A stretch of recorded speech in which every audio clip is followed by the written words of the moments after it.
Asian কাপের গুরুত্বপূর্ণ ম্যাচে চীনের মুখোমুখি হবে বাংলাদেশ। নারী ফুটবলারদের উজ্জীবিত করতে এখন অস্ট্রেলিয়ার সিডনিতে এসেছেন বাফুফের সভাপতি তাবিথ আউয়াল। আমরা কথা বলবো তার সঙ্গে, জানবো মেয়েদের ভাবনা এবং মেয়েদের লক্ষ্য এবং উদ্দেশ্যের কথা। আজকে প্লেয়ারদের আমি কথা বলেছিলাম, প্লেয়াররা অত্যন্ত সেলফ কনফিডেন্ট অ্যান্ড ইন্ডিপেন্ডেন্ট আমাকে বলেছে যে তারা আগামীকাল চীন যত বড়ই দলই হোক আর চীনের পাস্ট রেকর্ড যত ভালোই হোক, তারা বলতে চাচ্ছে আমাকে যে আগামীকাল কিন্তু 90 মিনিটেই ম্যাচের ভাগ্য নির্ধারণ করা হবে। তারা প্রস্তুত অ্যান্ড তারা আশাবাদী যে একটা খুবই ভালো খেলা তারা কালকে উপহার দিবে।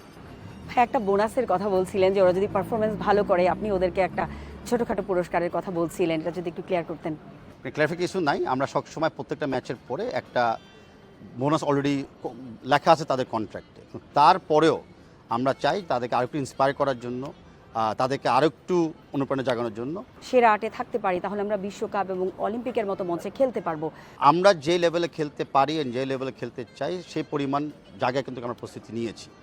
অফকোর্স কম্পেয়ার করেন বিশ্বের অন্যতম দেশ লাইক চায়না, অনেক এখানে মানে ব্যাপক পাবেন, ডিফারেন্স পাবেন।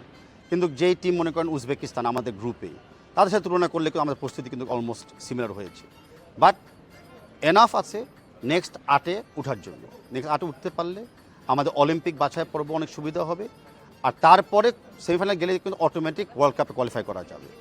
আমরা হিসাব নিকাশ করে দেখেছি নেক্সট 8-এ ওঠাটা অত্যন্ত সম্ভব আমাদের টিমের জন্য। এফোর্ট দেওয়ার মানসিকতা আছে, কিন্তু ওরা চায় আরও ভালো করতে, সুযোগ সুবিধাটা শুধু চাওয়া। তো আপনি এবং সরকারের সঙ্গে মিলেমিশে কতটা সুযোগ সুবিধা তাদের জন্য নিশ্চিত করবেন? আমরা 100% ক্রীড়াঙ্গনের জন্য যতটুকু সুযোগ সুবিধা দরকার সবই করতে হবে। এখানে কিন্তু আমরা কোনো পিচ নামলে হয় নাই। বাংলাদেশে ভালো মাঠ ফেসিলিটি নাই বলেই কিন্তু আমরা অস্ট্রেলিয়াতে আরও আগে এসেছি প্র্যাকটিস করার জন্য। আমরা অনেক সময় অন্য দেশে চলে যাই প্র্যাকটিস করার জন্য।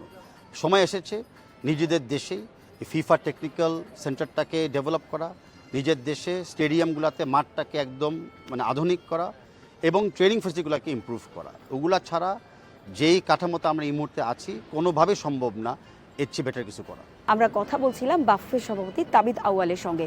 তিনি আমাদেরকে জানাচ্ছিলেন যে এই টুর্নামেন্টে যতটুকুন সুযোগ সুবিধা বাংলাদেশ দল পেয়েছে সেটা দিয়ে তারা সামর্থ্যের সেরাটা দিয়ে লড়াই করবে, এটাই প্রত্যাশা তার। পারভিন আক্তার, সময় সংবাদ, সিডনি, অস্ট্রেলিয়া।